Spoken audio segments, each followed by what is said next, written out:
Gang, for over a year now, I've been talking about True Hemp Science full spectrum CBD oils and how they've reduced my anxiety and helped me get better sleep without waking up feeling foggy and confused. I've also talked about the full spectrum CBD bombs that relieved my hand pain last year and made playing piano and guitar much easier. Well, gang, today I'm going to tell you about True Hemp Science organic gummies made with full spectrum hemp oil that are available now. They come in two different gauges. There are 50 milligram ones that have 50 milligrams of CBD and 1.5 milligrams of THC. Then there are ones that are 100 milligrams of CBD and 5 milligrams of THC. Absolutely delicious lemon lime / orange flavors and also watermelon black cherry flavors. Super, super delicious. Now, they also have a complete line of full spectrum CBD products, including oils, tinctures, skincare lotions, sports rubs, chocolates, gummies, all kinds of stuff. Well, gang, How Did I Get Here has teamed up with True Hemp Science to bring you a very special offer that benefits all of us. Spend $100 or more at truehempscience.com and you will get a free gift. Just enter the code HDIGH at checkout. There's a little code placed there for you to enter it, HDIGH, and you will get a free gift with purchase. That's right.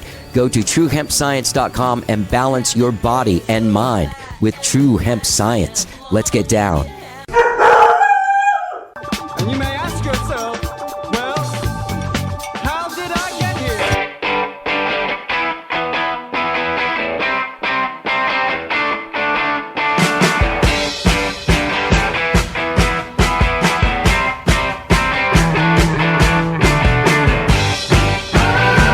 It's time for How Did I Get Here?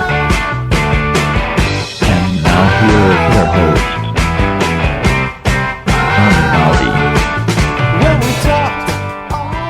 All right. Hello, I'm Johnny. I'm your host. Welcome to the show. I hope you guys have all had a good week, whatever it is you did this week. It's been a pretty busy week over here at How Did I Get Here headquarters, or Casa de Johnny, as I like to call it. I got a big Skyrocket gig tonight in Houston. I will be there when you're listening to this, or on my way there when you listen to this, playing at Rockefeller's legendary venue, which is now just an event venue. Not just an event venue, but it's not like a regular venue that's open all the time. I think Eric Tesmer does shows there and stuff there in Houston. Anyway, I'll be there playing a birthday party tonight. It's going to be a really long show. We had a rehearsal on Wednesday, and the set list said, it's a big one, and there's going to be a bunch of songs you haven't played there in a long time. If the guy gives you the set list like days before the gig, like we got it on Tuesday, the gig's on Friday. Usually we just get it at sound check at the gig. You know what I mean? Sometimes you're like, oh shit, we haven't played this in a long time. You run over to sound check, you're fine. But this was a lot. Like, I saw the list and I was like, whoa, this is long. And we got a sub guy coming in. So anyway, we had a pretty intensive rehearsal there on Wednesday. And then also Wednesday, I did something that I love to do. I love Waterloo Records here in Austin. I love John Kuntz, the guy that owns it. Just old school Austin guy. I love that place. I love going there, even just cruising and not, I try to buy stuff there, buy gifts for people there and stuff. That's why I try to do most of my gift buying. That's the first place I think of, supporting a local place. Anyway, I love Waterloo, and I love their in-stores. I love that they have in-stores. I love having played in-stores there. I've been going to in-stores there for years, and lately, now that everything's opened back up, I've been making my way out there to do in-stores. I went to Scott Collins a few weeks ago, and Wednesday, I went to Amy Atchley's in-store. Amy Atchley was just on the show a few weeks ago. Her brand new album, Sometimes a Woman is King, just came out last week. Fucking great record, like a week ago. Produced by legendary Robert Harrison from Cotton Mather. It's a whole Austin thing. J.J. Johnson was playing drums from Billy White Trio. And so many, John Mayer and all these people. Tedeschi Trucks, I think that's who he plays with now. But our friend Billy White, he played in the Billy White Trio. He's played with so many different of our friends, right? 54 Seconds, my friend Spencer Gibb. Then also Glenn McGregor, who was also in 54 Seconds, and a bunch of other different bands in the 90s. All these people that I've known for so many years. And Amy, if you listen to the show, I've known her pretty much since I moved here in the 90s. 91, 92 is when I first saw her. I don't know if I met her then, but I became aware of Amy Atchley and her whole thing. But it was really, it's interesting because I was there. I was there for Fabu. I was there for Hush. I've watched all of her releases. her 5 record releases. You know what I mean? I've listened to all of her music. I've seen, like, in real time, Amy actually become the person that she is today as an artist and as a person too, because we're friends. And I'm blown away. I really am. And it warmed my heart. So anyway, going to this place that I love going to, Waterloo, going to this in-store, this musician that I love, playing with all these other great musicians that I love, and hanging out with my old friend Todd Wolfson. That was great. He was taking pictures there, doing everything. Legendary photographer Todd Wolfson here in Austin. Great hanging out with him there. My Darren from Skyrocket, he came after the rehearsal and hung out there too, just like me. Robert Harrison, who produced the record from Cotton Mather. I can't really announce it. I'm not going to announce it. You'll just hear about it in like a month or something. But I'm doing something cool with Robert Harrison and the show. So I'm excited about that. I'm really excited about it. Anyway, back to Waterloo on Wednesday. Go to these in-stores, man. There's so many going on. So many. And you could just go there and it's free. And it's like old Austin scene, like people sitting down, listening to music. Oh, the other thing I'll say is, I don't know the guy's name. John Kuntz told me, but I forgot his name. But the dude that was running sound, like that was one of the best sounding shows I've heard in the last decade. I mean, and I'm talking about like big shows and stuff, like really good sound, like, you know, theater shows and shit like that. This was honestly one of the best sounding shows I've heard in a decade. Sounded great in there. Also, you can walk around, look at stuff. They have so many, like, since record stores, they have CDs, they have some cassettes, and they have vinyl. But they also have T-shirts, they have caps, they have DVDs, Blu-rays, they have mugs of all. They have Billie Eilish mugs, they have Waterloo mugs, they have all kinds of different stuff. They have all kind of tchotchkes that involve pop culture and rock and roll, magnets, Funko dolls. Isn't that what they're called? Funko? I'm aging my... Funko Pop dolls, you know what I'm talking about, with the big heads and little bodies. Just a lot of pop culture stuff. It's a great place to go in there and just like get lost, walking around, peruse the aisles, pick something up, buy something, buy a record if you have vinyl. You know, they also have all kinds of different prices of. Sorry, this has turned into a Waterloo commercial. They really do. They have the regular price vinyl, they have like sale vinyl, and they have like 99-cent vinyl. That's all I'm going to say about Waterloo. Great place. I will say hanging out with Wolfson, Robert Harrison, Amy Atchley and the whole band, J.J. Johnson, Glenn McGregor. Oh, his wife, Aubrey. Known her for like 25 years. That's what I'm saying is it was just like such a beautiful, warm family reunion. I say if you live in Austin, keep an eye out for who's playing at Waterloo doing in-stores.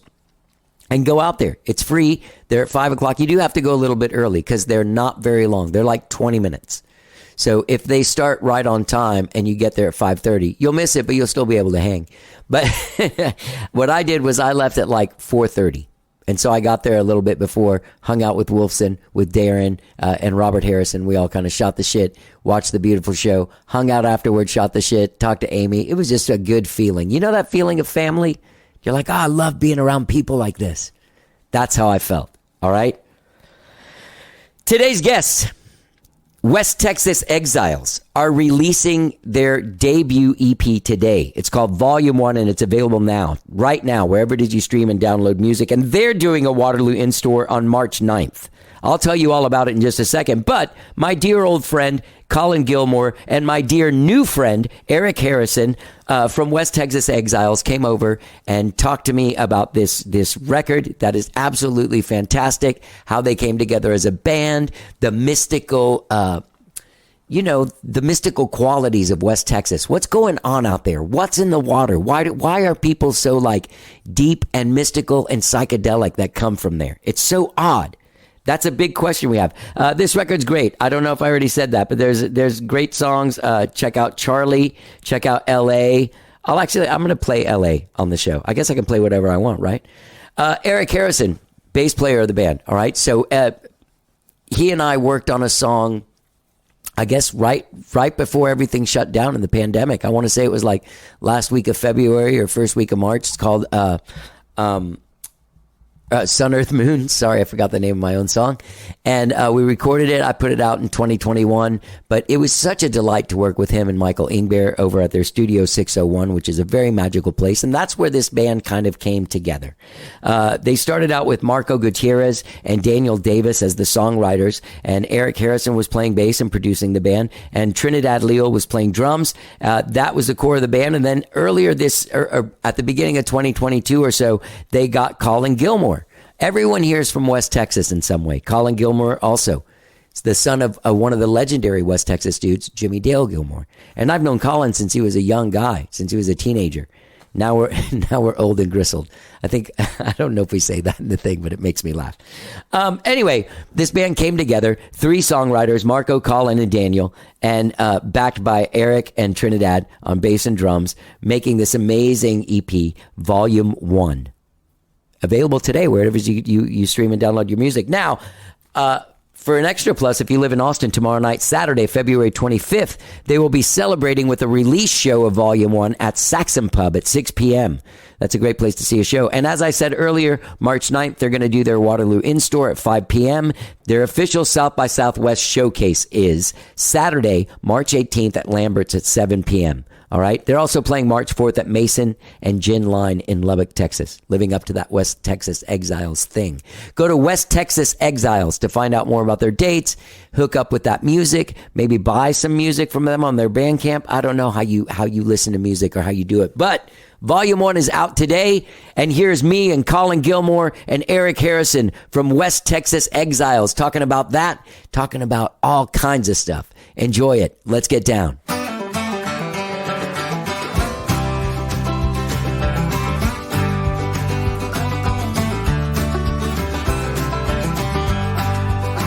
I gave that picture to the ocean breeze of us moving and shaking out in Hollywood.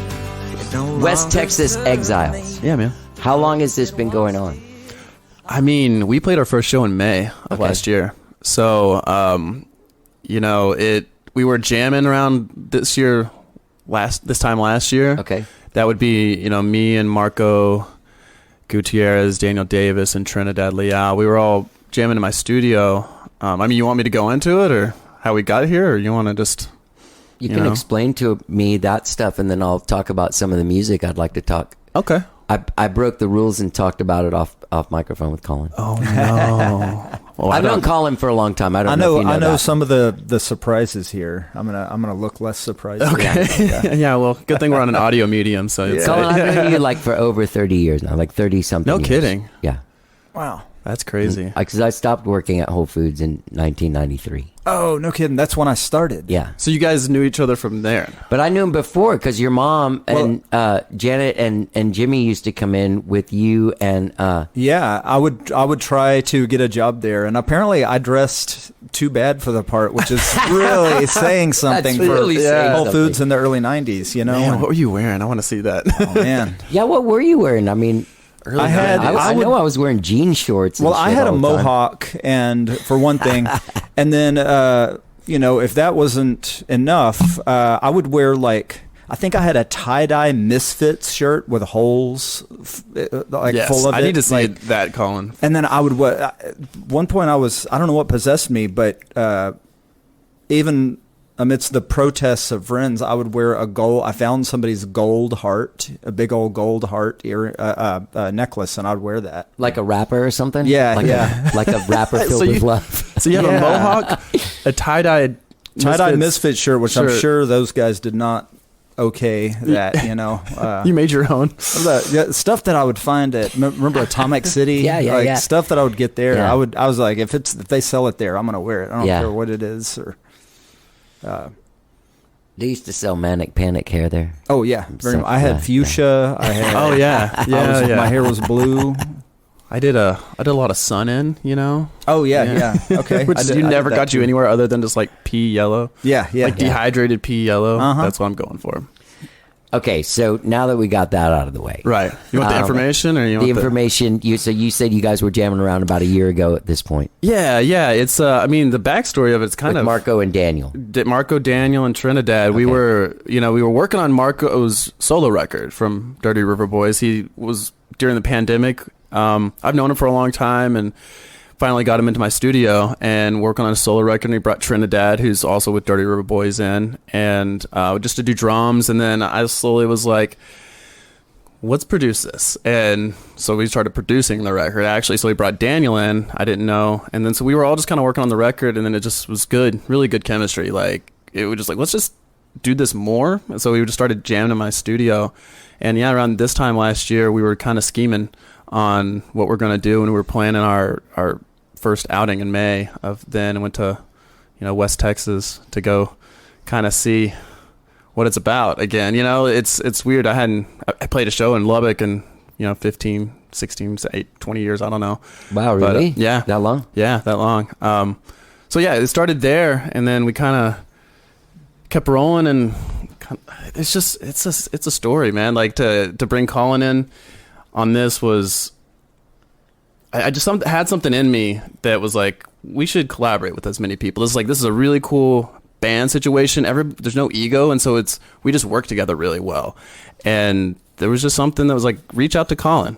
And I maybe met him twice before then. And I actually kind of grew up with his brother Julian in Lubbock, in the punk scene there. I don't know Julian, do I? Yeah. No, I don't think so. He plays. You gotta meet him soon. Yeah. He's a bass great player, musician here in town. and songwriter, and I just known him from other bands. He's a little younger than me, and him and my wife were actually friends. And when we moved here, that's when I kind of learned of Colin, and so we would listen to Colin's music, 2008 ish, and then when this kind of band came around, I hadn't really done much of this kind of music in my personal music. I've worked with it in like the studio in a production sense, but I've never like played this kind of music, really. Americana music. It's Americana not music, like necessarily country music. It's not, yeah. What is it?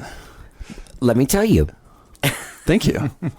I will say there's a song on the new EP, Volume 1, that is called Charlie. That song, I was telling Colin, it reminds me of the Bodines in the best way possible. And like the only way I know this, I play with them, so I've had to learn like their latest records and stuff. And because they're fucking really good too. Yeah, by the way. We had Stefano in the studio Stefano? last You week. did? Working on a Mason and the Gin Line record, but yeah. I think he's been on every gig that I've done with him. No kidding? Yeah, I love that so dude. sweet. Yeah. I played accordion. It was great. Yeah. So, but you know what I mean? What is that kind of music? I also that style of music definitely is like Americana. Yeah, I mean, it's funny you said Bodines. Daniel in our band, our keyboard player, he wrote that song, and we noticed he's got a Midwest vibe to his stuff. Like Tammy, my wife, was saying his stuff sounds kind of like the Jayhawks, Yeah. I don't think he ever really made the. Yeah, he doesn't have those influences. He doesn't know these bands that were like you sound like. He's got a natural kind of knack for that, Yeah.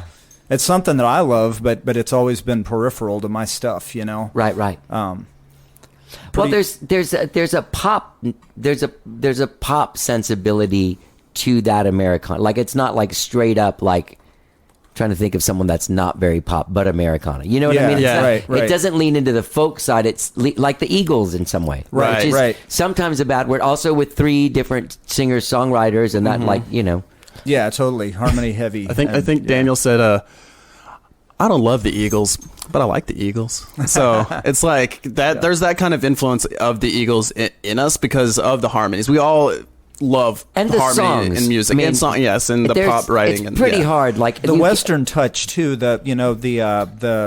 Stuff like, Graham Parsons and exactly. The roots of where the Eagles came from. Or the Birds. A little bit of something. I think we got a bit of that as a common influence. Yeah, it's interesting the way that, and all of those bands that like that aren't like. I mean, Graham Parsons was in the Flying Burrito Brothers, and then the Birds doing Sweetheart of the Rodeo. There's always like more than one guy writing and singing lead. Totally. Which And is great. they each Yeah, took it in love different that. Yeah, me directions too. You know, they wound up going all different ways. You Yeah. know. Yeah, and that's what's kind of cool with having, you know, these different songwriters is it's what the CP is now is kind of a cohesive-ish sound, but like there's a lot of We're genre all over in the here place. that we Yeah, haven't yeah. even touched on with all the music, and it's really all the influences are super broad, and Sorry, but there's a thread that goes through. Oh, there is a thread, Yeah, yes. it does move in different places, but it's the same band. Yeah. the same as the Eagles too. Right. You know what I mean? Yeah. Same band that did James Dean did New Kid in Town. Yeah. Right. Yeah, and I think that's West Texas, man. It's how we kind of all grew up. You know, we're Lubbock, Colin and I, and then Trinidad is also Lubbock, and then Marco's El Paso, Daniel's from Amarillo. And it's the various ways that those cities kind of form you through whether it's, you know, Daniel grew up in the church, very, very religious, Yeah. and didn't have a lot of secular influence until much later in life. And, you know, I grew up in the punk scene in Lubbock and had all kinds of influences doing that and running a venue and that kind of weirdness. Marco's alone by himself in El Paso into like Ryan Adams, but then some of that bluesy stuff, but then some more emo indie things. And it's, I don't know, it's strange, but there is some kind of connection of grit to it. There's like something about being from West Texas is it's isolating, but you have to kind of work your way out of it. Yeah. And there's a lot of that, the rock and roll, which Yeah. is in kind of all of it. You know, the attitude is kind of there. Well, also in the generation that precedes, like your dad's generation was very rock and roll for being like acoustic guitar singer songwriter guy. Yeah, you know, they were like Cosmic and Joe Ely was a huge influence on me style wise. You know, I love Joe Ely. he was. I got into, you know, the Clash and the Sex Pistols before I even realized that Joe toured with the Clash all the time. You know, Yeah. and that he had an impact on him too. I've been wanting to get him on here to talk about so many different things, but there was this podcast about the Clash. Did you hear it? It was on. They took it away. I don't know what happened. I thought podcasts were never supposed to go away forever. Really? But it was. Was it the Chuck name of one of D their or- songs. Yeah, was it? Yeah, it was was it- Chuck D. Yeah, I Chuck did D think- was a I listened to that massive one. Clash fan, and he has got such. I didn't a, realize that. Like the guy that told him to start Public Enemy was like, you should do the Clash, but hip hop. Oh, okay. That's okay. literally I didn't what the realize guy that. said to do. Yeah. That's pretty wild. Yeah. That's. Yeah. It makes perfect sense. Isn't that too, fucking you know? insane? It makes the is. hair on my arms I know, stand. dude. I That's know. same. It is, I'd yeah. have the same. Yeah. It's and that comes to West Texas. It's weird, you know, from Buddy Holly to Right. the Beatles. Yeah. You know, Buddy Holly and the Crickets, the Beatles. Yeah. They Definitely. played Buddy Holly tunes, and there's that part of Texas and the world. It really exported a lot of music that's come back around and intermingled across the pond. You know, vice versa Right, and right, stuff. right. And Yeah, it's a big thing. And then, you know, it is the kind of. There is the DIY aspect of it. There is like a punk ethos to it, to being from that part that you kind of have to do it yourself or you're not going to do it. And Yeah. I Very think true. that's a big part of what's made all of us kind of who we are, you know?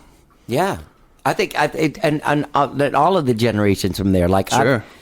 there's also like, I'm trying to recall it now because I didn't think about it. I should have really thought about it because I've had this conversation with a lot of people. There's an expanse, like you can sometimes hear the expanse in the music from people from that area. Oh, like you can hear the absolutely. vast, Yeah. giant landscape Yeah. in their music. It's really insane. true. It's hard, and the art too. When you go there, Yeah, and you yeah, see yeah. something that Paul Milosevic painted or anything. There, it came from a. It's like it's a big open canvas there, you know. Right. And Yeah. there is something in it that I think Bobby Fuller was talking about that. He was from El Paso, you know, and he's the one that made the Lubbock written song "I Fought the Law" famous, and that the Clash covered, you know, and but it is there's something about the vastness and the desolation, you know, that's Yeah. a big part of it. Yeah, it feels like, you know, even growing up there, you just get out of Lubbock a little bit, that city limits, you know, and it's just dirt mostly Yeah. for like flat Yeah. dirt ocean, and you feel like I've made this like when we were coming back in recently. It's like this is like you're crossing a dirt sea into this other island of, Right. and that's what it felt like growing up there. It was like we're here, and the rest of the world is like out there. And you go to Dallas or you come to Austin, and you're like, oh. And you come back to Lubbock, and you feel like you're going through. It's like a portal. It is, yeah. And there's something about that that's like, well, makes you creative, makes you wish you were somewhere else, Yeah. and maybe that manifests. Yeah. The level of art that has come out of there is it's weird because it hasn't come out of like Disproportionate, it's yeah. very disproportionate. Yeah. That's exactly right. Yeah, Like I'm trying to think of another town that's kind of like Amarillo doesn't have that kind of yeah. They don't- output of people. They Yeah. didn't have a Buddy Holly.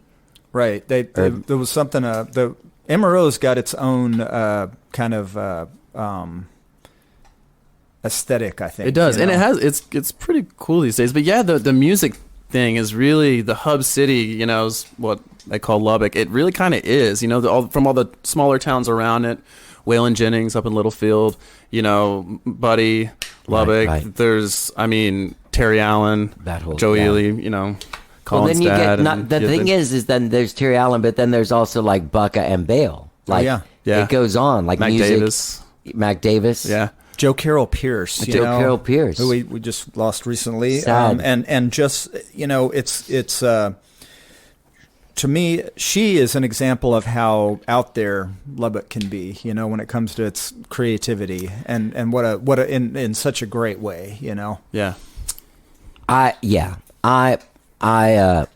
that lady fucking she was so cool.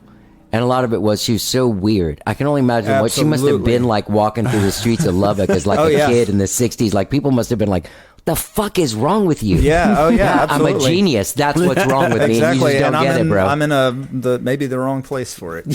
But maybe the right place. Yeah. That's the Maybe thing the is, I perfect wonder, place, too. I That's what wonder it if makes like it. Buddy Holly and then all of a sudden like all these people inspired each other. Like I wonder if your dad or any of the other Flatlanders would be there without Joe or Oh, without absolutely. No, Joe Carroll or without Terry. I think you know what without I mean? a doubt, It's fucking weird. when I grew up loving Buddy Holly, and damn near idolize him, but it was his buddies that came up with a lot of that stuff. It was Jerry Allison wrote some of the stuff. Some of my favorite songs were written by Sonny West. Oh, really? And who I got to know in the past few years. He passed away the week of Buddy Holly's 86th birthday recently. And Wow. he's the one that wrote Rave On and Jesus. and Oh Boy, Yeah. like what's yeah. Buddy Holly going to be without those, and what would the Beatles be without those? Yeah. It really is a community. Do you go up there and play those things like with Gabe and Kimmy? Yeah, I did, and in fact, I was going to say a crazy thing happened to me, which is I did that a few years ago, and then I did it again this last year. It's a Buddy Holly like songwriting retreat put on by the Buddy Holly Foundation, who are largely based in England. That's what Gabe was there, right? Yeah, And like Bob Harris comes to that shit and stuff. Yeah, Bob Harris's wife is kind of one of the main one putting it on, actually. Right. So I did that, and I got reconnected to Lubbock in a way that I hadn't in forever. And then right after that right around then is when I met the West Texas Exiles, and I was just like, "There's a band here in South Austin Exactly. that is based in Yeah. my hometown." Yeah, like what? I mean, it was like, it really, it was something crazy, cosmic happened with it. Yeah. It's interesting that we talked about the depth of, because that there is like that informs, the music of your band. Yeah, absolutely. So Colin's not on those like New Moon, Foe, and Hotel Tomorrow. No, we couldn't. I mean, that was before his time, really. Yeah, which is of course. it's funny to think about how much. I think I played we've some done. Mando on them, or on at least on.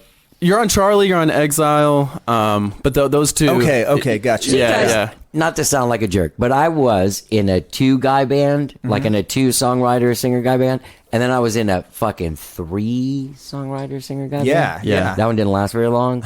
It wasn't out of animosity at all. It was just kind of a workload thing, and also one Totally. of the members was kind of off in their own situation. And No, I hear that. And that was hard. So, but there is a honeymoon phase where it's like everyone's song is fucking great. Yeah. Everyone's having a great time. Yeah. Have you gotten like to choose through the songs? Like, do you go like, okay, we're going to do a Colin song, we're going to do a Marco song and a Daniel song? We kind of do that live. Okay, Yeah. We okay. kind of rotate. And every now and then there'll be one where we do back to back, you know, because the set's got a flow. Yeah. But we do try and kind of pass it around because it's fun. You know, it's fun. Like this past little run we did, we started off with a Colin tune, then we did Marco song, then Daniel song, then we threw it back to Marco, and then so just it's once we get to like the full length record, it's gonna be interesting. We're gonna just try and pick the best songs, you know, but still, you know, what are the best songs also, for a record. It's but getting there now, I don't know.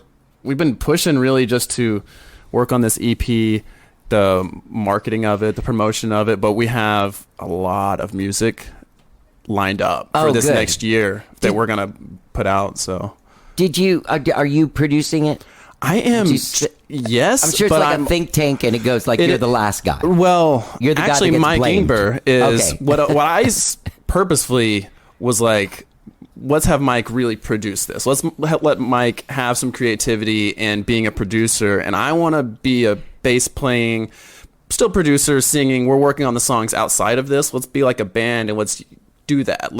I'll try to remove it a little bit. You can't ever turn it off because as we're writing the songs, my producer brain immediately just is always working. So we're kind of crafting them that way. And then, okay, now let's pull it in the studio. Let's bring Mike in. Let's book session days. Let's do this kind of right, if you will, because we could go in my studio anytime and do it. You know? For one, I'm so glad that happened too. Because I think Mike brings a lot, you know, and I like him a lot, I think it's a pro move to be able to step away from what you're creating just a little bit, you know, even if you got a hand in producing it. I really love that what you guys do, like as a team, like having worked with you as an artist. I think you guys have a really healthy and beautiful and really like. Yeah, you don't even have like a shorthand where you insult each other through it. You know what I mean? Yeah, like, you're still even nice that way. Yeah, we're just those kind of boys. You know, we need to be lifted up. You know, You and guys it's ever like work with more than one Vallejo at once? no, Dude, the way those people talk to each other is insane. Like you're like, dude, that's your brother. Yeah, no, we couldn't do that. We go back, but it's like there's a healthy respect between Mike and I, but in the band too. Yeah. It's very egoless, very respectful. Everybody's really after to make the best song and the best recording or production we can. And that's the best. Yeah, and so he's literally cool with me doing stuff like this because we were working in the studio, and I'm like, all right, gonna go hang out with Johnny. He's like, tell Johnny I said hi. So Mike says hi. Tell him I said hi. And he's mixing a Mason and the Gin Line song right now, and that record's coming out soon. But yeah, it's really killer. Oh, stuff. that one's gonna be so good. Yeah, we're excited about that. But aren't you guys playing a show with them or something soon? Yeah, they're like kind of our. That's where you should talk to them. With in Lubbock. Yeah, Okay. they're Mike and I kind of had a big part in starting that band in a way, from a COVID thing. It was, again, long story, but basically we ended up producing like an acoustic song. We took their acoustic song that Blaze and Mason were writing. I was like, send that to me. Let me produce this and show you what it could be. And then we got drums and guitar and bass and whatever and sent them back. And they were just like, what the fuck? Started like a full band now. And now they've been doing it and we've been still producing them. But it was kind of like a great songwriter. Just kill a song.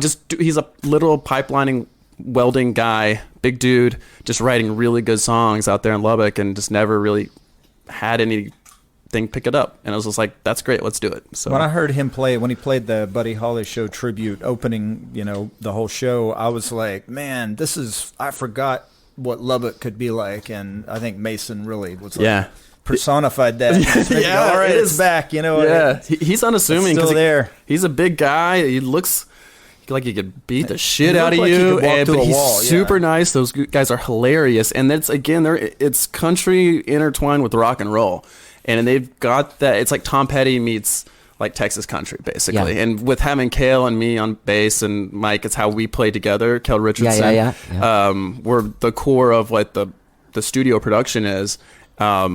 It just kind of comes out in this way, and it's really, again, Kale's from Lubbock as well. Right.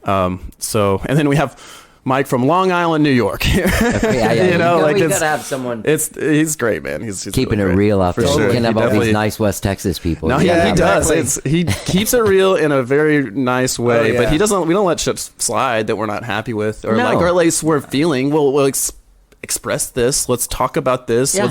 Let's try it. Yeah. We always try it. That sucks. Or that nah. Or yes, amazing idea. That's one Anybody, of the things you know? when we first were well, the first show we played together was a Buddy Holly tribute for his birthday, and you know, after our first ever practice session or anything, Trinidad, our drummer, texted me and said, "Hey man, thanks for not letting any you know bogus notes or beats happen." And I was like, "Yeah, you know what, man? That's all of us want to shine up there, and Right. that's Yeah, that was a cool show though. That was the first of what we kind of started, which is I hit up Colin. Now we're back. We're full circle. I hit up Colin. I was like, hey man, check out the band. Check out the studio I'm producing here. You're like, maybe come check it out sometime. He's like, this is cool. I would love to come see your studio. And then we just he came over. I don't know. Was the band there when you came over the first time? Or was that me and you? I think so. Yeah, everybody Yeah. kind of showed up. Trinidad and I were ended up talking for like an hour about all the people that we knew in common, Right, back in right. Lubbock and in Austin. And I was like, yeah, it's I was like, maybe these are be just kind of some red dirt country guys, and they like me, they got that element, but we were all like, Marco, he loves the Pogues. Trinidad loves the Kinks, and there's all this Daniel digs ABBA like I do. It's like I'm like, whoa, man. Yeah.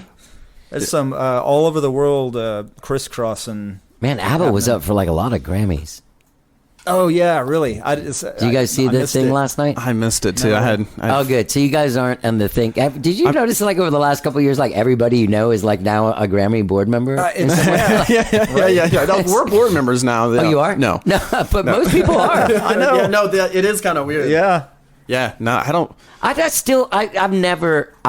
always, like The Cure was never on there. You know Right, what I mean? right. Like Cheap Trick was never on there. Yeah, Willie so- Nelson winning That's- best country record. That's because Texas chapter is the biggest, or if not, next to LA, it's the biggest chapter. Oh. So we can win Grammys here if we all become members and we all vote for each other. We're a That's big like state. I mean, honestly, it's not a bad thing. Be y'all listening. Be a Grammy member. Well, you have to. They've made it more exclusive now. So yeah, you have to Spoon be didn't invited win, to be a though, did member. they? What? Yeah. They did win? Wait, who? I don't think Spoon Oh won. no, I don't think so. I don't know. Ozzy won best rock. It was just so weird. Like it's just Yeah. like really what like that's Ozzy's like Ozzy made the best rock record ever okay. All this right. last year. Yeah. Come on, he's I can get behind that. I don't know. I mean, I'm not saying he didn't. I'm just saying like Yeah. I'll give it. I'll give it. I know he's in poor health and he's not doing well, and I don't think that's when you Give the guy a Grammy. Yeah, Come it's on. That's what I'm saying. That's what I Give always this feel man a like it Grammy. is. And the other thing too is, sorry to get off on this, but this is like real music stuff. I feel like the Brandy Carlisle played,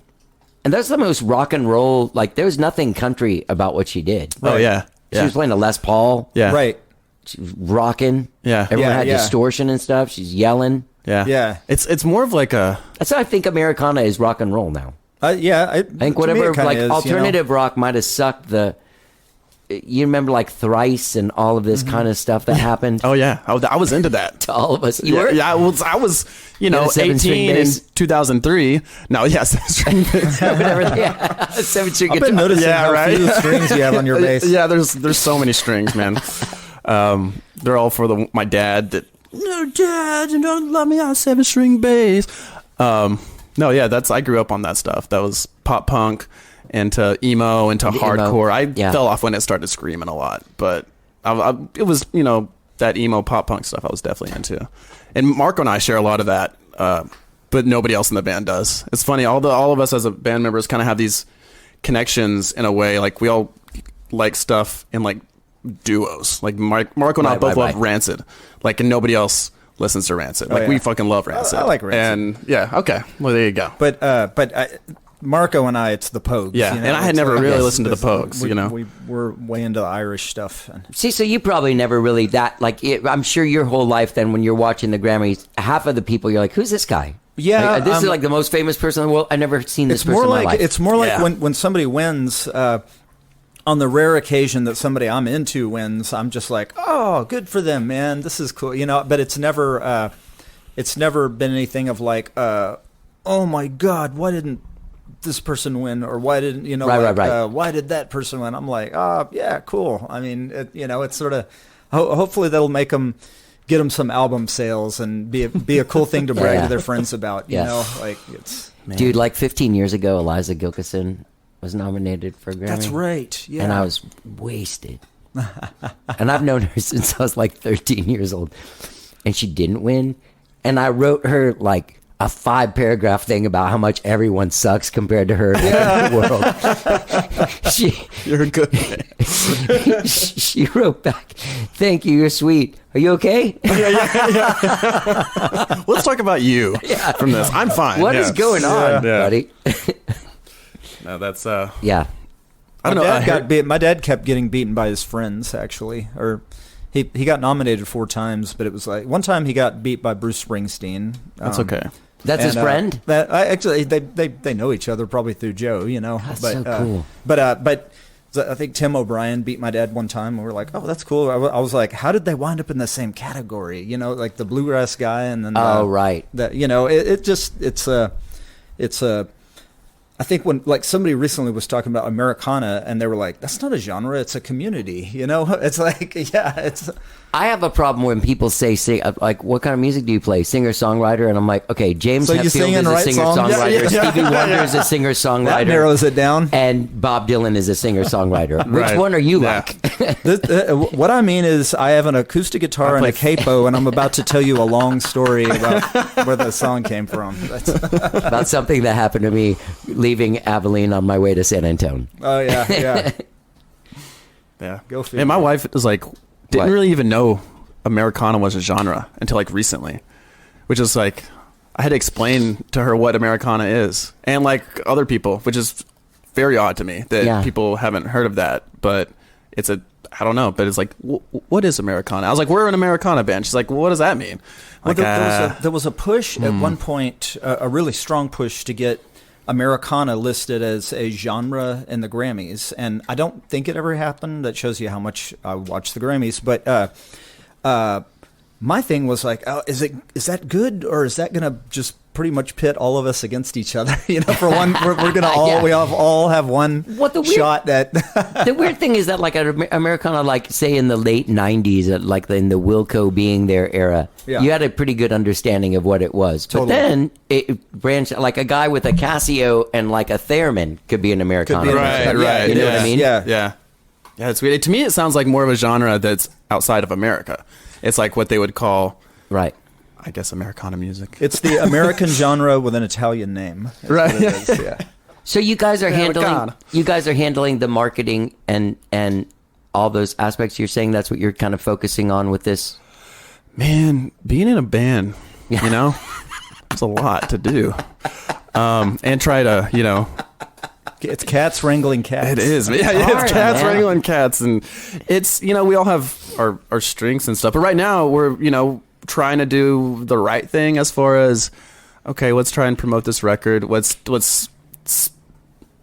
push this out. We could have made a full-length record. We debated this, actually. Like, should this be a full-length record? Should we just, like, wait just a little bit and make it a full-length debut? And then it's like, or let's do maybe 2 EPs, a single, and then another full-length. And so we kind of landed on that for just the culture, the algorithmic purposes of like feeding people less, and instead of a big old dinner, let's give them some singles. All right, here's some snacks, kind of get a little taste. Now let's give them a sandwich, which is what they're getting with this, the volume 1, and then give them another little something, and then we're gonna really work up to like the full length record. And especially now that we have Calling In, we're gonna have a couple call-in songs in the next EP. And then have like a full-length record that I don't know how we're going to work that out, but we have a lot of songs, a lot of really good songs that I'm super excited about. I mean, you guys already, like this EP, it's really fun. What's the LA song?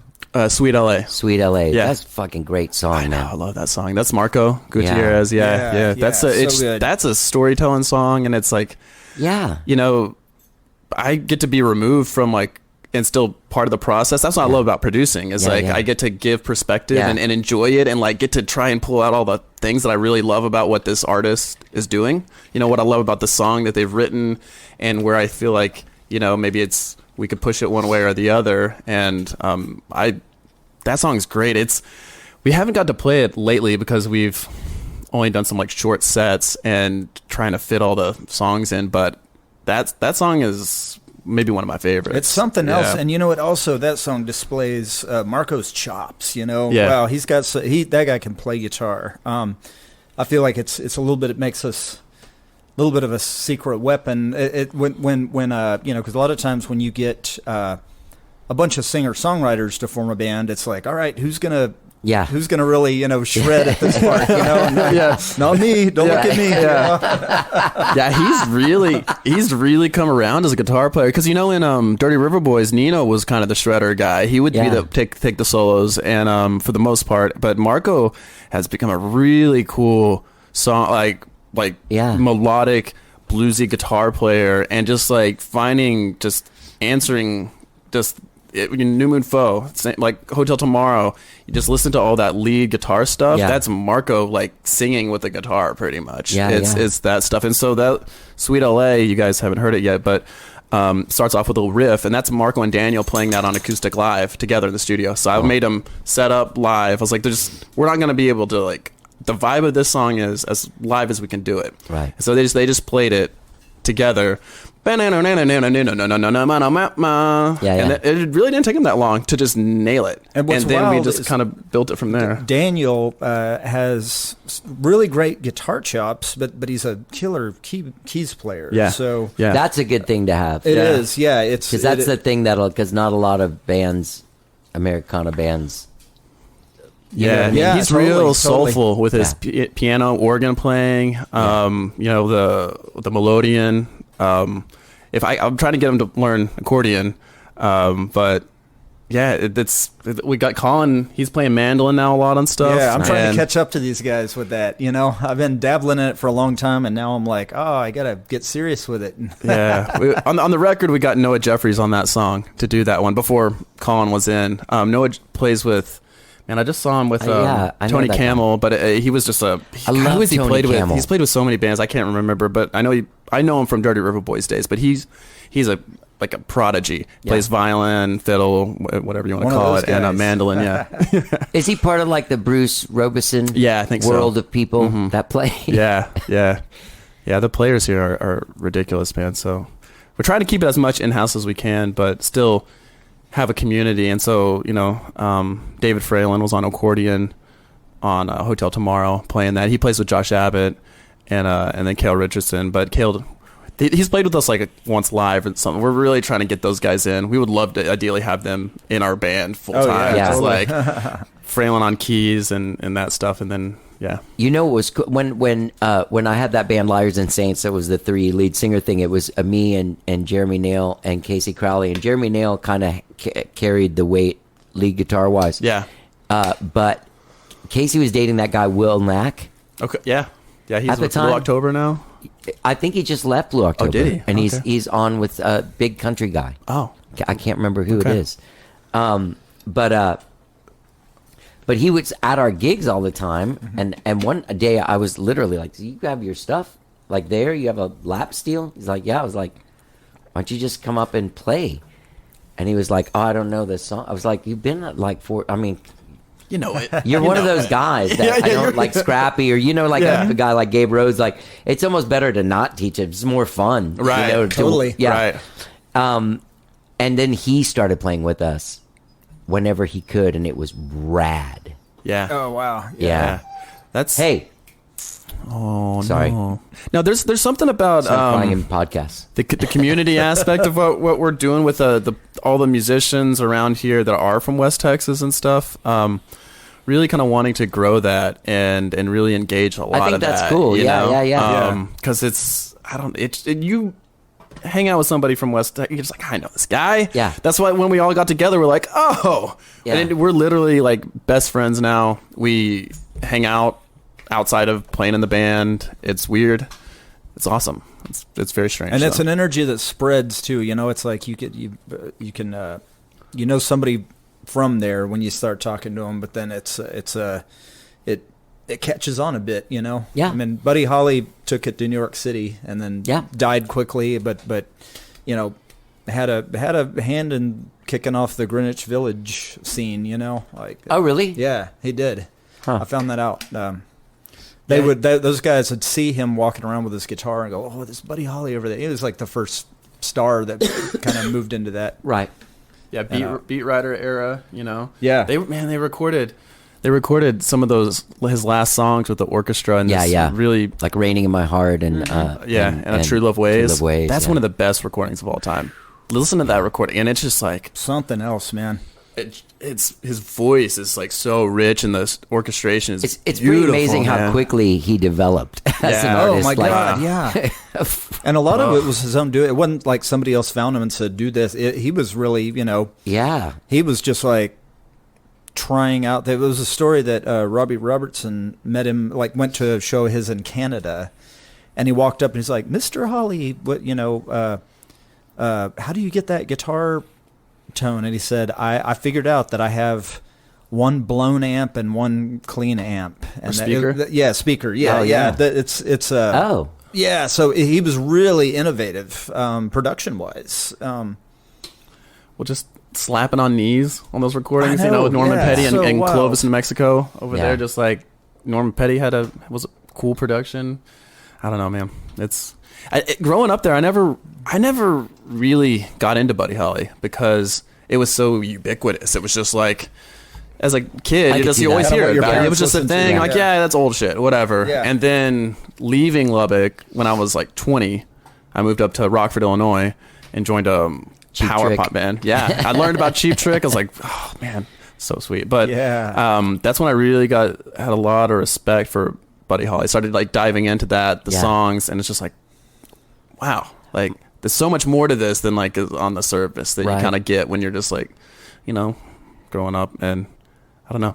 I got HBO when I was 10, and one of the first movies that I saw on there was Buddy Holly's story, and then I saw it like 43 times. Oh, yeah. And yeah. I couldn't believe, like, and I bought the album of Buddy Holly's story. Yeah. And so I guess I was into the songs, but I was You were really into Gary Busey. Yeah. because they played on it, right? I think that's the thing. It's that, Maybe so. Is he singing? Is Gary Busey singing? I'm pretty this? sure he is. I think it's Wow. there's a whole thing where like he thought he was Buddy Holly, even like now. I still think he is. Yeah. It was, when we were doing that Buddy Holly show last September, the first thing that we did together, there's he's on, what is the thing where you can pay celebrities to Cameo. I was like, what if we got Gary Busey to do a cameo, and we showed it at the show, and I looked up some of his cameos now, and it's him like He's just all wasted, fucked up, and he's just like got food on his shirt, and he's just like, it's Gary Busey, and just like out of his mind. It would be amazing. Like best $300 we ever spent. We should do it. Oh man, yeah. $300? It was way cheaper than I thought it would be. That's more expensive than I thought it would be. Huh. $300 to get him to say something? For me, to get Gary Busey, I'd do it. Yeah. La Bamba did it for me. The movie La Bamba. Yeah. That one got me. Yeah, I saw it in the theater, and I was so you just like Marshall Crenshaw? I love Marshall Crenshaw, and I got to play a little show with him one time Blue in Diamond Lubbock when I was Phillips, is that- younger. With Marshall Crenshaw? Yeah. Cool. He came to Lubbock for, it was like, it was another like, it was him and then the Flatlanders, and I got to play with the Flatlanders, and Marshall Crenshaw was like, I like that song of yours and the riffs you did, and I was like, I kind of stole that from some of your stuff, actually. Wow. Yeah. Because his rendition of Crying, Waiting, Hoping, I was like, that guitar solo, man, amongst the best ever. He's so great, man. You know what song I think is like, it's the production of it kind of kills me when I listen to it now. Maybe there's a newer version, like of him doing it live, but you know that song, Whenever You're on My Mind? Oh, yeah, I don't know that one, huh? I think it tried to be a hit. Like there was a video and they might have played it a couple of times on MTV. I was a fan of his already. Yeah. And so I went and got that album, but I do remember it wasn't like the Someday Some Way right thing. So anyway, you guys are playing on Saturday, February 25th at the Saxon Pub. That must be your record release show. That's our record release show. It is. Congratulations. Thank you. Yeah, I've never played Saxon Pub, so You've never played at Saxon Pub? no. Again, I was playing at Mohawk and Hotel Vegas before Right, this, right. and I just never made it over there. I think of you as a young person with an old dude scene. Yeah. yeah, You know what I mean? Yeah. Like you. Like I think of you as a young person with an old dude scene. Pretty much. I love some music. When I was playing with the listen to Flatlanders, like was, yeah, dudes that are way older than me. Yeah. that's true. I mean, growing up in the scene in Lubbock, I was the young kid coming in. I was doing that when I was like 14, and my parents would sleep out in the car. It was like there was AAA storage was like for 6 months. As venues pop around, and because you can't keep one going there, they would drop me off and stay in the outside and be in the car, and I'd go in and play some punk rock music, and eventually they start. I'd be like, yeah, you can come, and then we ran a venue in Lubbock for a little while. I And remember you telling me about that. That's cool. Yeah, and they come to every show now. They were at the Dirty River Boys show at Green last they're weekend. loyal fans, and we're blessed for that. Yeah, they are. Cool folks. You're doing They're South amazing. by Southwest. That's officially? Yeah. You're in. Mm-hmm. We're in. Where do you know when you're playing and where? Saturday at Lambert's. Yeah, that that's the the 18th. Yeah, yeah. the 18th. Yeah. That's a small stage for a lot of people. Yeah. Yeah. We did some Skyrocket stuff there that was a little like, Oh, yeah, did you? yeah. We'll be It's doing an that. intimate stage, but Yeah. yeah. But we're also doing Luck Reunion. Oh, really? We're backing my dad up. At Yeah. that. Yeah. oh, that's cool. I was Yeah. so stoked. It's going gonna be a blast. Yeah. Yeah. Love your dad, man. When I used to live at the Congress House when I moved here like That's 30 years right. ago. Yeah. Oh, my and God. he was doing something there, and I would tape up sometimes, assist, obviously roll up all the cables and put them out, or unroll them, set them out, and obviously make coffee for a lot of people. Right.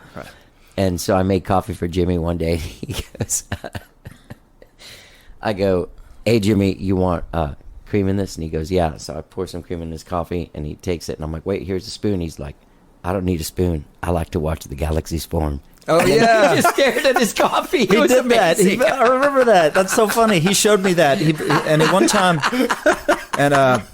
one time he showed me when I was a kid. He put cream in his coffee, and then he put he set it was like in a styrofoam cup, and he moved it. He dragged it across the table, and he was like, "Okay, look at the little waves it makes." And he goes, "This is how earthquakes and tidal waves are formed." You know?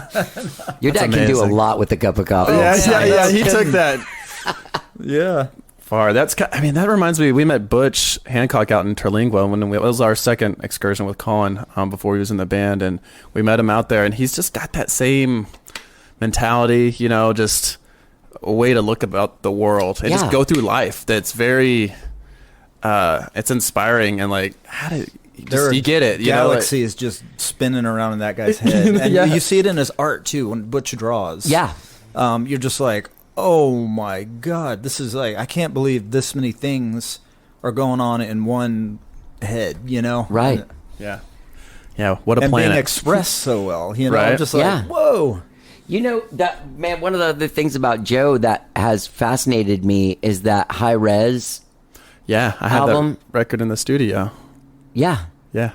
Well, there's a version, like he did some of that on his computer. Like he recorded on his computer.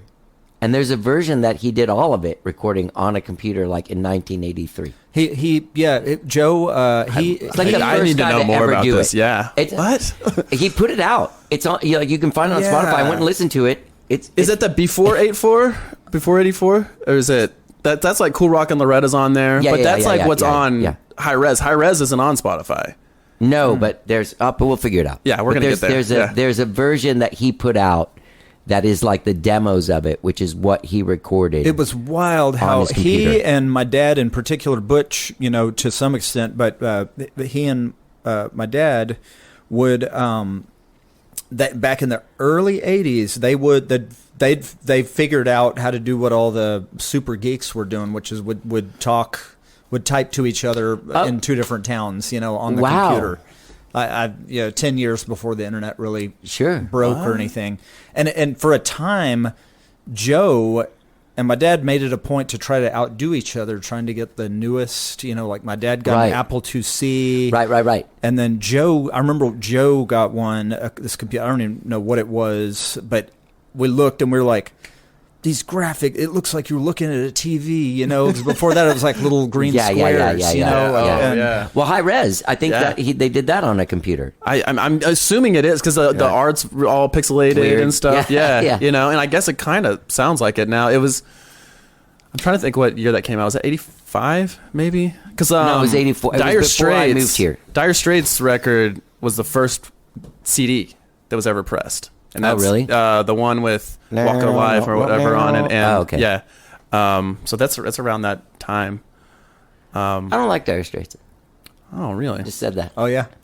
It's not that I don't like them. I'm not like. Hopefully, Mark's not listening I don't know here. why everyone's freaking out all the Oh time. yeah, Like but, there was you like, know, oh my God, well, Dire it was, Straits. And for I'm me, like, it was they're not the genre that I love, but I do love them. And I think part of it was getting into Mark Knopfler later. Something about him just blows me away, and it's subtle though, you know. Because at first there are albums of his that I listen, I'm like, oh, what's the deal with it? And then sometimes he'll do something where I'm just like, oh my God, he's walking on water. I'll follow this guy into the earth. And I think Dire Straits it carried over with me.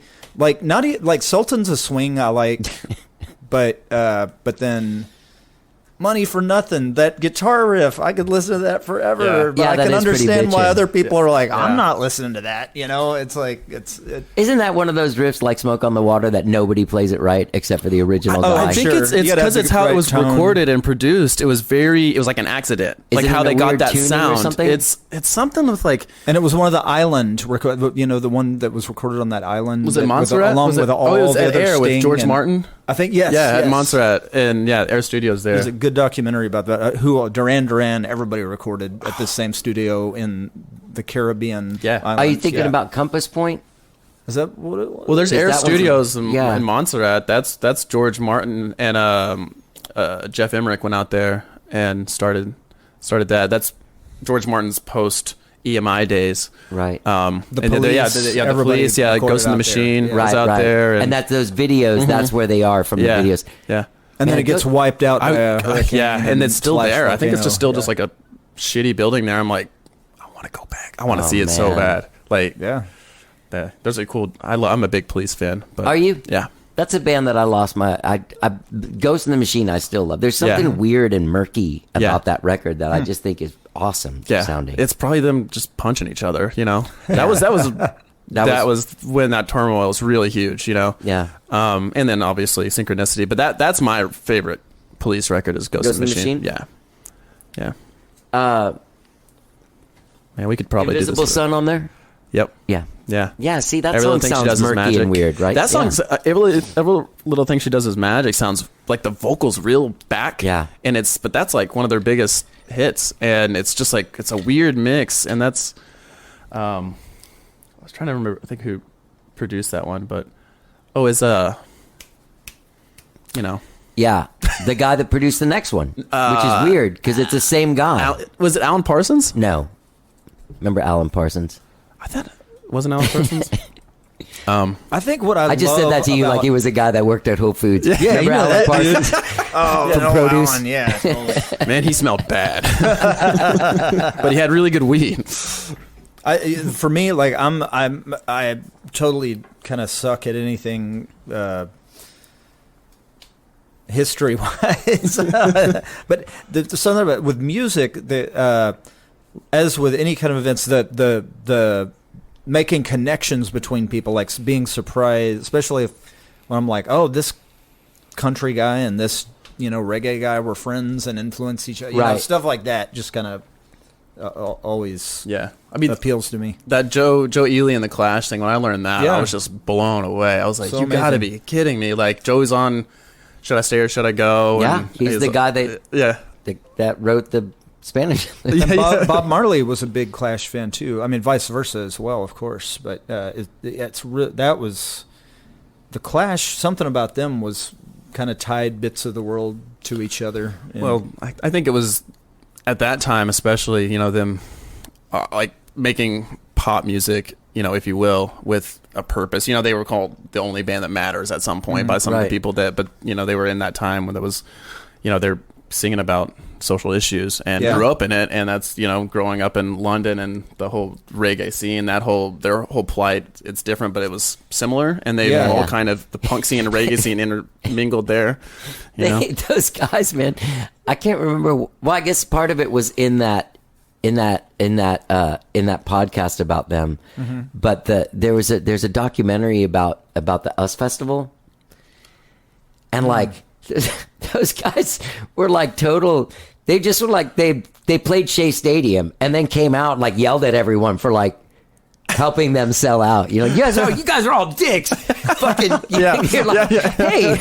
There's even like the next night, like David Lee Roth was like, "Fuck the Clash." Like those guys, why would they come to a thing like this and like yell at everyone for being here? Yeah, right. And you're making the money and you're mad at everybody. It's weird. Like Joe kind of went like so earnest that he was That it literally got like to be being like, super "Come weird. on." Yeah. Yeah, like how can you walk on stage like Yankee Stadium and scream at everyone for being like, "Look at you, you're at a concert," Or wanting to take the barricades down between them and the crowd. It's like, you sure you want to do that? Yeah, You yeah. know? Have you met the crowd? You're a rock star. Yeah, one thing is deal like with it. 45 people at a pub in London. Another thing is like 45,000. Yeah, exactly. Yeah. And you guys you're going to Lubbock on March 4th. So those of you March listening in 4th. West Texas. We're also doing a Waterloo Records in-store March Oh, really? 9th. Yeah. Oh, nice. That's Yeah. right. Write that down. We've got South by coming up. We're going to play like maybe 4 or 5 times, but our Yeah. official date is that Saturday of South by. Great. Yeah. So lots coming up. It's great to see you both. This EP sounds great. I love the songs. I love that somebody's doing a 3-person band. I love that Thank because you. those Thanks, man. bands always come up with like I love it too. I've always loved it, and it's beautiful. Can I point out one thing from another multi-person band? Oh sure. David Crosby, Yeah. Oh, yeah. Oh, yeah. R.I.P. passed away. Yeah. R.I.P. R.I.P. greatest harmony singer apparently of all time. Yeah, definitely. That's what they say. That's what I do.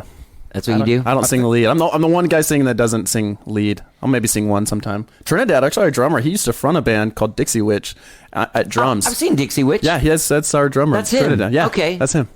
So anyway, I was thinking like when he died, I was listening to some Rolling Stone thing with interviews of him, and I started thinking like, it's weird. Like how like Keith Richards and David Lee Roth kind of get like people like they love their partying ways. Like, oh man, like I'm the Keith Richards of my band, dude. Like they idolize them. Yeah, They have yeah. a picture of Keith and all this stuff. Do you think that it's because he's really cool looking and like Crosby wasn't cool? Because Crosby really out Keith. Oh, yeah. Yeah. He was- He was like, Right. He was like, if you're gonna follow like a drug guy, like that's the guy. Yeah, Like, right, You know right. what I mean? Yeah. But it's funny how no one idolized him on that level. Like, Yeah, there's right. no one that's like, I'm the Crosby of my band. Yeah. You know, he you had might be right. He had a poor marketing in that way. He should have had somebody like, remember what he did last night? I feel like he just never really like once he became druggy, he just stopped dressing cool and looking cool, and he just was like a guy with the big mustache and kind of like funky hair and like a shirt. Right. Yeah, Right. yeah. Maybe he wasn't doing enough of the drugs that make you stick man. His thing was so insane that they were talking about the last tour that they did CSN before he went to prison and stuff. And they had to set up a little curtained off area for him to go freebase in at any given moment during the Oh, show. wow. Yeah. He would have to split and go do it. And then they'd be like, well, this next song. And the guy would be like, he's not out of the thing. They'd be like, oh, what are we doing without him? So weird, right? It's weird Yeah. that they let him stay on that tour. I would have been like, Oh, yeah. We need to get a stage tent. You know, yeah, just just go to drink go some. do Did you guys see something. that Chicago documentary? No. At one point, they were all doing so much blow that they made a set on stage with like a phone booth that you couldn't really see in. And it was just so during the show, you could go in this phone booth in the middle of the stage and get your Coke on. Wow. Man, that is just so, it's so weird. Like we grew up in such a different, like there Oh, I wasn't know. that kind of excess. Like, Yeah, that was The cool outlaw thing to country do, yeah. guys were above and beyond too. They put the rock guys to shame. oh I think. yeah. Shit the Go-Go's do. I mean, they were crazy too. Yeah.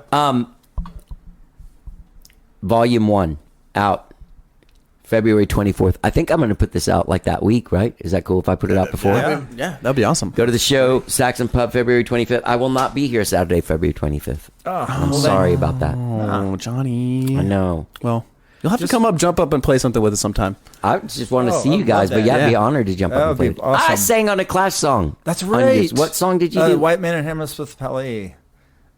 That's the song we did? Yeah, midnight to 6, man, for the first time from Yes. Jamaica. I did a Yeah. song with Jeff Klein, though, too, and I thought it was that one, but I guess the song I did with Jeff Klein was Guns of Brixton. If you look up that song, I am on their Wikipedia thing. You are? But I don't have a Wikipedia, so which is kind You of don't? funny. I'm gonna start your Wikipedia. I need to. Yeah. I need to. I don't think you can do it. I have one. I don't know who did it. No, I know it has But to they be. make my dad look like he was a rock star or something. Which drives me Yeah, nuts. yeah. Well, that's I better mean- than being an asshole, unless he was. Yeah, Asshole. Yeah. Oh. Hey, he sang in a band, but he wasn't like a dude, like Yeah. a musician. You know? what I Right. mean? Yeah. Yeah, I don't know how that happens. They on there they go. You can It's add like stuff. it's like. Are you sure you want to become a public person? You know, and Oh, really? they say something like that. By doing this, you become a public figure or something like. And they're like, maybe you shouldn't. You know, sort of like something weird like that. A long time. And you were like, maybe I shouldn't. Holy Yeah. shit, man! I don't know about that. That means that everybody can make fun of you and you can't sue them once you become a public person. Yeah, exactly. Yeah. I don't do a Colin Gilmore imitation. That sucks. Yet. Yeah, right. Hey guys, I'm really cool. That's mine. I'm awesome. That's it. I'm awesome. Hey guys, Spot on. I got to go. Be more awesome. Eric Harrison, Colin Gilmore, West Texas Exiles. Johnny You Gavin. are, and you are also in West Texas Exiles. Yeah, They can but- find you guys at westtexasexiles.com. Good website, great music. Congratulations. I'm glad you guys are doing this. Thanks for doing Man, the thanks show. for having us, Johnny. it. Thank you for doing this, buddy. Thank you. Was at the time we met up at the Viceroy Hotel. Eric Harrison and Colin Gilmore from West Texas Exiles. Their debut EP, Volume 1, is out today. Go stream it wherever it is you listen to music. Also, tomorrow, Saturday, February 25th, they will be playing at Saxon Pub, doing their record release show at 6 p.m. at Saxon Pub. Go to westtexasexiles.com. Find out about their South by Southwest showcase. Find out about when they'll be doing their Waterloo in-store, which is March 9th. Just follow them. Do what you got to do to stay involved. And hey, gang, don't forget when you're checking out westtexasexiles.com, you can subscribe to this podcast wherever it is you find podcasts, be it Apple Podcasts, Spotify, TuneIn, Overcast, Stitcher. New shows every Tuesday, every Friday. It's all happening out there, baby. Thank you so much for listening to the show. Have a great weekend, whatever it is you're doing. I will talk to you next week. Here's some more music from West Texas Exiles. This is the song L.A. Let's get down. The Pacific, it ran dry. Sweet Los Angeles, don't bring me down. Down to my knees, you're all I had. Where have you gone?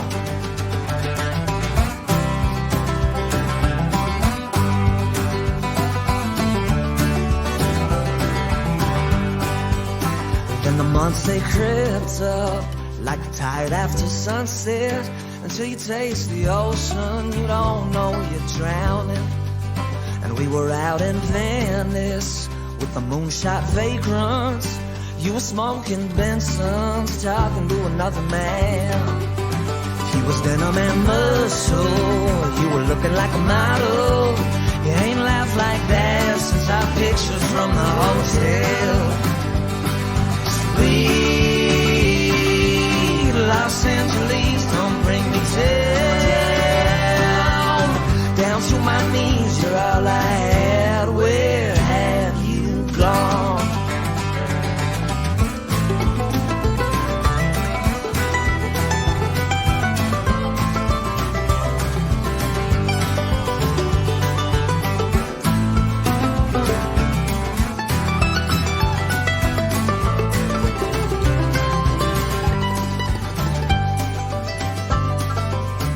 I'm here in Memphis, in the great wide open.